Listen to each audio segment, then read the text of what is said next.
नमस्कार। आज के इस एक्सप्लेनर में आप सभी का बहुत बहुत स्वागत है। आज हम एक बेहद प्राचीन लेकिन उतनी ही शक्तिशाली अवधारणा के बारे में बात करने वाले हैं। देखिए, क्या आपने कभी ये सोचा है कि हम अपनी रोजमर्रा की जिंदगी जितनी ऊर्जा के साथ जीते हैं, क्या उससे कहीं अधिक, बिल्कुल असीमित क्षमता हमारे ही भीतर छिपी हो सकती है? इस चर्चा के जरिए हम समझेंगे कि कैसे अपनी दैनिक ऊर्जा को व्यर्थ होने से रोककर कोई भी अपनी सोई हुई क्षमताओं को अनलॉक कर सकता है। जिस स्रोत सामग्री पर हम आज चर्चा कर रहे हैं, उसमें इसे 45 दिनों की ब्रह्मचर्य चुनौती कहा गया है। दावा तो यहां तक है कि एक साधारण जीवन को पूरी तरह से पलट कर रख सकता है। तो जो सबसे बड़ा और दार्शनिक सवाल ये स्रोत हमारे सामने खड़ा करता है वो ये है, क्या सिर्फ 45 दिनों का कठोर अनुशासन सच में मानव स्वभाव को पूरी तरह से बदल सकता है? क्या सच में कोई अपनी पूरी जिंदगी और ऊर्जा को इतने कम समय में कंट्रोल कर सकता है? तो चलिए, इसकी गहराई में उतरते हैं और देखते हैं कि इस पूरी प्रक्रिया का रोड मैप आखिर कहता क्या है। इस सफर को स्रोत में 5 मुख्य चरणों में बांटा गया है। पहला, चुनौती का परिचय। दूसरा, पहला हफ्ता यानी शुरुआती संघर्ष। तीसरा, दूसरे व तीसरे हफ्ते के मानसिक भ्रम। चौथा, चौथे व पांचवें हफ्ते में होने वाला बदलाव। और पांचवां, अंतिम दिन, जिसे एक तरह की जागृति कहा गया है। तो शुरुआत करते हैं इसके पहले चरण से। पहला हफ्ता, शुरुआती संघर्ष। ये वो समय है जहां शरीर अपनी पुरानी आदतों के कारण सबसे कड़ा प्रतिरोध दिखाता है।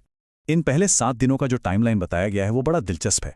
पहले दिन ना इंसान को नियंत्रण का एक भ्रम होता है, लगता है कि अरे ये तो बहुत आसान है, मैं कर लूंगा। लेकिन तीसरे दिन तक आते आते ये सारा शुरुआती कॉन्फिडेंस एक भयंकर अंदरूनी बेचैनी में बदल जाता है। स्रोत इसे बिल्कुल एक ज्वालामुखी फटने जैसा बताता है। सच कहूं तो यहीं पर अधिकतर लोग हार मान लेते हैं। लेकिन अगर इस ऊर्जा की आग को किसी तरह सही दिशा दे दी जाए तो 7वें दिन तक व्यक्ति अपनी पहली बड़ी जीत हासिल कर लेता है। अब सवाल ये है कि इस भारी बेचैनी और शरीर में अचानक से पैदा हो रही इस नई ऊर्जा को संभाला कैसे जाए। इसके लिए श्रोता 3 बहुत ही स्पष्ट तरीके सुझाता है।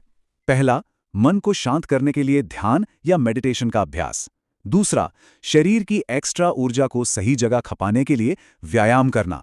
और तीसरा, सबसे जरूरी तरीका है खुद को किसी न किसी काम में पूरी तरह व्यस्त रखना।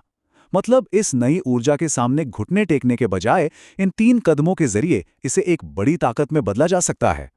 अब इस स्लाइड के बारे में जो बात सबसे दिलचस्प है वो ये है कि पहले हफ्ते की शारीरिक लड़ाई जीतने के बाद दूसरे और तीसरे हफ्ते में ये लड़ाई पूरी तरह से एक मानसिक युद्ध के मैदान में बदल जाती है। 8वें दिन से शुरू होता है अहंकार का जाल। आपका ही दिमाग आपको अंदर से ट्रिक्स खेलने लगता है, कहता है कि बस करो, बहुत हो गया।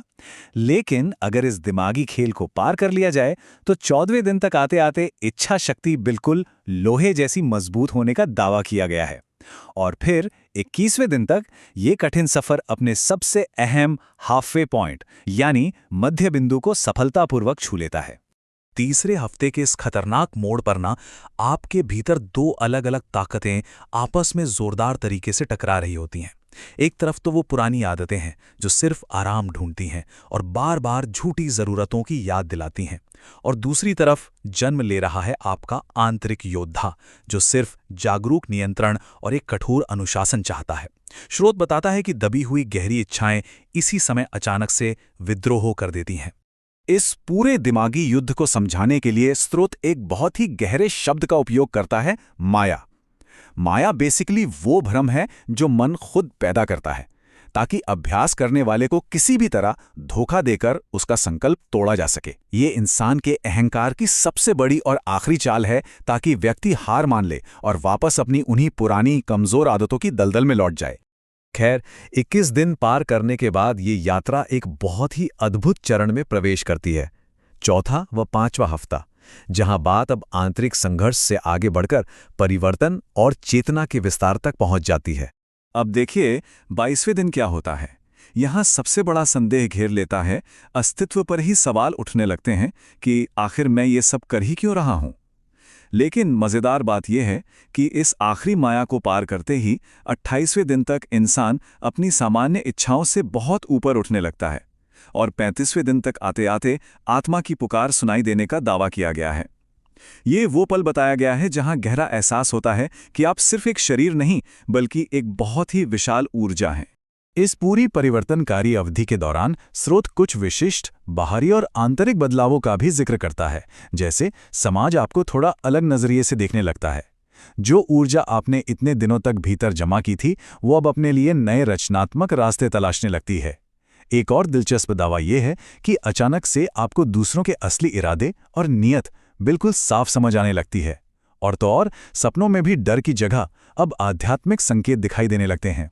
इन सब बदलावों के बाद अब हम पहुंचते हैं इस चुनौती के अंतिम 10 दिनों में, द फाइनल डेज, जागृति, जो इस पूरी आध्यात्मिक यात्रा का सबसे बड़ा और अंतिम मील का पत्थर है। इन आखिरी दिनों में जो अनुभव बताए गए हैं वो बहुत ही तीव्र हैं। 36वें दिन ऊर्जा अपने बिल्कुल चरम शिखर पर पहुंच जाती है। 40वें दिन तक आते आते जीवन के रहस्य और सच्ची आज़ादी के समझ आने का दावा किया गया है।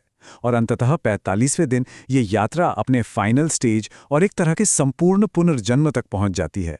अब इन अंतिम और सबसे बड़े दावों को निष्पक्ष रूप से समझने के लिए हमें दो प्राचीन शब्दों को जानना होगा जिनका उपयोग स्रोत में बार बार हुआ है।